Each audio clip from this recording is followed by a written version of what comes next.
4 years have passed since the Taliban regained control of Afghanistan, and during this time, Afghan women have been reclaiming their voices through the medium of art. For many, like Alina Gawhary, art has served as a vital source of hope and expression. Born in Kabul in 2004, Gawhary experienced a life that has now been deemed illegal under the current regime. Painting was my childhood passion, she reflects. I wanted to demonstrate that girls are capable of achieving anything.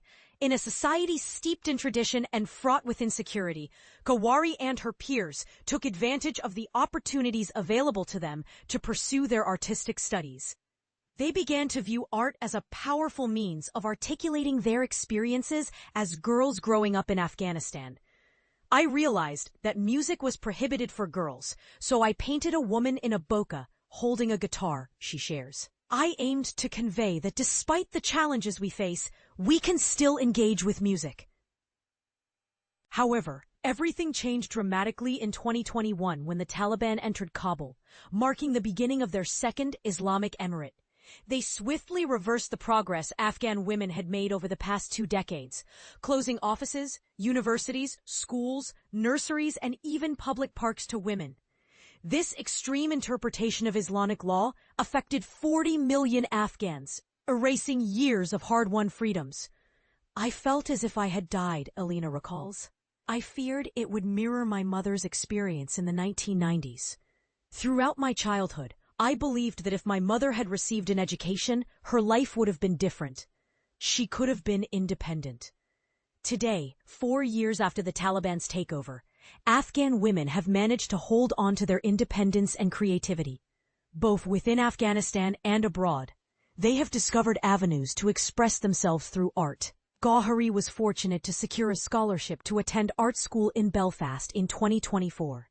Meanwhile, women still residing in Afghanistan have also found creative outlets, thanks in part to the UK-based NGO Turquoise Mountain, which has been collaborating with female carpet weavers in Bamiyan for over a decade. Nestled among some of the world's most breathtaking mountains, Bamiyan is home to 2 monumental Gandharan Buddhas and the Hazara community, which is ethnically and religiously distinct from the Pashtun Taliban. During the previous Taliban regime, the Buddhas were destroyed and the Hazaras faced massacres. This time, while violence has been less severe, the Hazaras continue to be marginalized, with Hazara women facing even greater challenges under Taliban rule. Turquoise Mountain has provided these women with both a voice and a source of income, enabling them to create carpets in village workshops located in the mountainous region they call home. Afghan-British artist Maryam Omar discovered that she had gathered a significant amount of poetry from the women we collaborated with, which, despite their illiteracy, they had memorized. These poems often reflect the realities of their lives, she explains. Some focus specifically on carpet weaving, while others describe what they observe outside their windows while weaving. The mountains, the skies, the fish in the ponds. Omar then created a visual reference for these poems using watercolors, which she provided to the workshop for them to weave into carpets for Turquoise Mountain to sell internationally.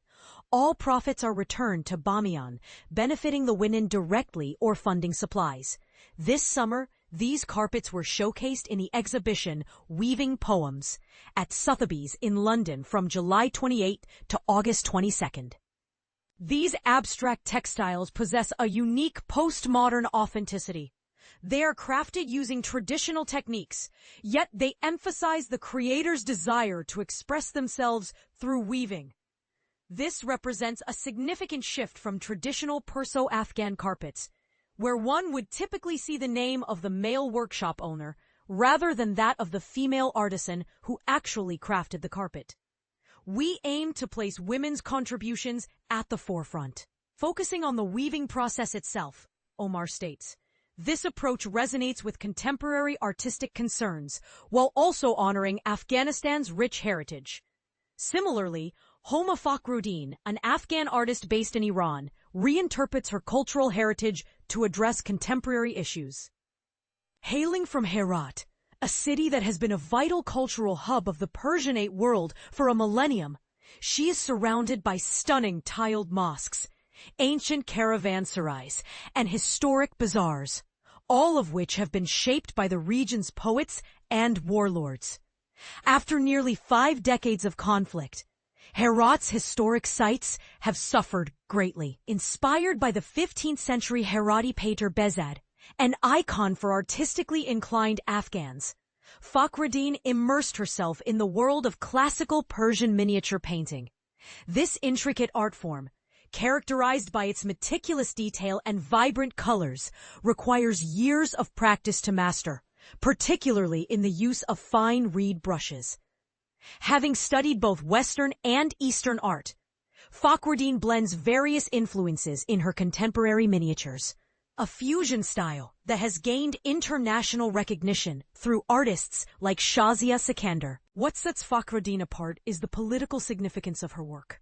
Deeply affected by the Taliban's resurgence, she describes her community's once green, hopeful life as having transformed into one marked by hardship, trouble, and forced migration.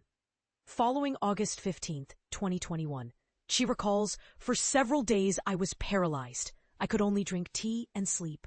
But then I resolved to express this turmoil through my art." Fakhrodin created miniature depictions of the fall of Kabul, illustrating Afghan families outside the airport amidst the chaos of a bomb blast during the final stages of the Allied withdrawal.